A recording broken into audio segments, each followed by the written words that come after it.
इस एक्सप्लेनर में आपका स्वागत है।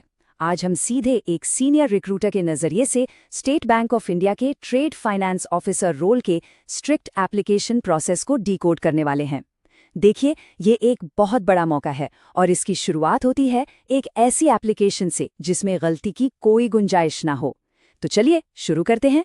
सच कहूं तो एसबीआई जैसी प्रतिष्ठित संस्था से जुड़ना किसी भी बैंकिंग प्रोफेशनल के लिए गर्व की बात है, लेकिन यहाँ के सख्त एडमिनिस्ट्रेटिव रूल्स को ठीक से पूरा करना ही आपका सबसे पहला और असली इम्तिहान है। ट्रस्ट मी, एक छोटी सी चूक हुई और सीधा रिजेक्शन। आज के इस सेशन में हम इस पूरे प्रोसेस को इन 5 क्लियर हिस्सों में बांटेंगे। हमारा मकसद बिल्कुल साफ है, कोई भी हाईली क्वालिफाइड एप्लीकेंट ऐसी बेवकूफ़ी भरी गलतियों का शिकार ना हो जिन्हें आसानी से अवॉइड किया जा सकता था। तो बिना किसी देरी के आते हैं अपने पहले सेक्शन पर, अनलॉकिंग द एसबीआई अपॉर्चुनिटी। आइए समझते हैं कि आखिर ये MMGS2 रोल है क्या। देखिए, हम यहाँ जिस पोस्ट की बात कर रहे हैं वो है trade finance officer, middle management grade scale 2 level पर। और सबसे खास बात, ये एक रेगुलर बेसिस पोजीशन है। ये बेहद हाई रिस्पॉन्सिबिलिटी रोल है दोस्तों, इसलिए आपकी एप्लीकेशन भी बिल्कुल उसी लेवल की एक्यूरेट होनी चाहिए। अब आते हैं अपने दूसरे सेक्शन पर, क्रूशियल एलिजिबिलिटी एंड एक्सपीरियंस। ये वो मैंडेटरी फाउंडेशन है जहां लोग आसानी से फंस जाते हैं। अब एज अ रिक्रूटर मैं आपको एक अंदर की बात बताती हूँ। हम सबसे पहले किस चीज पर ध्यान देते हैं? एक ग्रेजुएशन डिग्री और IIBF फॉरेक्स ऑपरेशंस का सर्टिफिकेशन होना बिल्कुल अनिवार्य, यानी मैंडेटरी है। इनके बिना तो आगे बात ही नहीं बढ़ेगी। हाँ, अगर आपके पास CDCS या ट्रेड फाइनेंस जैसे सर्टिफिकेट्स हैं तो वो प्रिफर्ड एडिशंस हैं, यानी सोने पर सुहागा। लेकिन एप्लीकेशन के लिए पहली शर्त वही मैंडेटरी सर्टिफिकेट्स हैं। एक्सपीरियंस की बात करें तो रिक्वायरमेंट बिल्कुल क्लियर है। आपके पास किसी भी शेड्यूल्ड कमर्शियल बैंक में ट्रेड फाइनेंस प्रोसेसिंग का कम से कम 2 साल का अनुभव होना ही चाहिए। और यहाँ एक कैच है, ध्यान दीजिएगा कि ये एक्सपीरियंस आपकी एसेंशियल एकेडमिक क्वालिफिकेशन पूरी होने के बाद का होना चाहिए। उम्र या एज रिक्वायरमेंट्स के मामले में ये टेबल आपको पूरी क्लैरिटी देगा। अगर आप किसी रिजर्व्ड कैटेगरी से आते हैं तो गवर्नमेंट गाइडलाइंस के हिसाब से आपको स्पेसिफिक एज रिलैक्सेशन मिलता है। जैसे आप इसमें देख सकते हैं, OBC के लिए 3 साल और SC/ST कैंडिडेट्स के लिए 5 साल की छूट तय की गई है।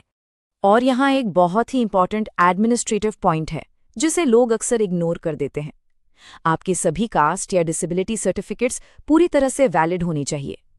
इसका सीधा सा मतलब ये है कि सर्टिफिकेट पर जो इशू डेट है वो ऑनलाइन रजिस्ट्रेशन विंडो क्लोज होने से पहले की होनी चाहिए। आखिरी तारीख के बाद का डॉक्यूमेंट बिल्कुल नहीं चलेगा। चलिए आगे बढ़ते हैं तीसरे सेक्शन पर, अवॉइडिंग हिडन डिस्क्वालिफिकेशन ट्रैप्स। ये रेड फ्लैग्स मॉनिटर करना बहुत जरूरी है। अप्लाई करने से पहले अपनी क्रेडिट हिस्ट्री जरूर चेक कर लीजिए। क्यों? क्योंकि अगर सिबिल रीपेमेंट में कोई भी डिफॉल्ट है, कोई पेंडिंग डिसिप्लिनरी एक्शन चल रहा है या एडवर्स कैरेक्टर रिपोर्ट है तो वो सीधे ऑटोमेटिक डिस्क्वालिफिकेशन का कारण बनेगा।